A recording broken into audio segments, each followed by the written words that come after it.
Mga kachika, mainit-init na naman ang usapan sa showbiz ngayon at center of the universe na naman ang isa sa pinakasikat na young actress ng kanyang henerasyon. Walang iba kundi si Francine Diaz. Umugong kasi ang mga bulong-bulungan. May attitude problem nga ba si Francine kapag nasa set? Totoo nga bang nagbago na ang ugali ng aktres? Alamin natin ang buong detalye. Nagsimula ang lahat ng mapag-usapan sa programa ng veteranong showbiz insider at talent manager na si Ogie Diaz, ang mga nakakarating umanong chika o feedback mula sa ilang nakakatrabaho ni Francine sa set ng kanyang mga taping at proyekto. Ayon sa mga bulong-bulungan, tila uma-attitude umano ang dalaga at nagpapakita ng kaunting kakulangan sa pakikisama sa mga crew o mga tao sa paligid. Siyempre, mabilis itong naging mitsa para mag-react ang mga netizen. Para sa isang artistang kilalang may sweet image, malaking usapin kung totoo nga ba ang mga paratang na ito. Pero bago pa man lumaki ang sunog, agad itong binigyang linaw at binalanse ni Ogie Diaz.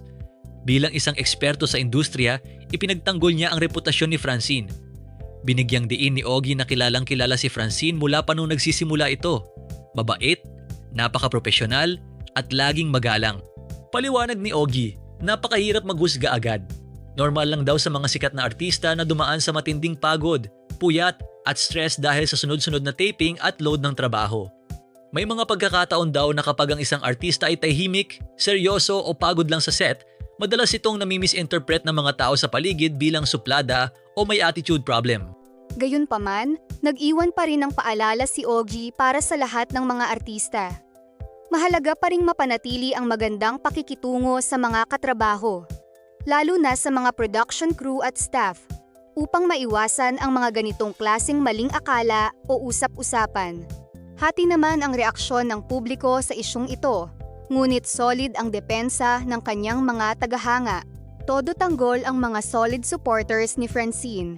Giit nila, marami ng resibo at patunay mula sa ibang mga direktor, kapwa-artista, at maging sa mga simpleng fans na nakakahalubilo niya na napakarunong lumingon sa pinanggalingan ng aktres.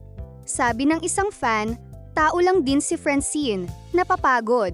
Hindi ibig sabihin na hindi lang ngumiti sa isang moment, may attitude na agad. Sa kabilang banda, may ilang netizens naman na nagsasabing magsilbi itong constructive reminder para sa lahat ng young stars ngayon. Paalala nila, sa mundo ng showbiz, napakaliit ng industriya at mabilis kumalat ang kwento. Kaya mas mabuting maging maingat sa body language sa set kahit pagod.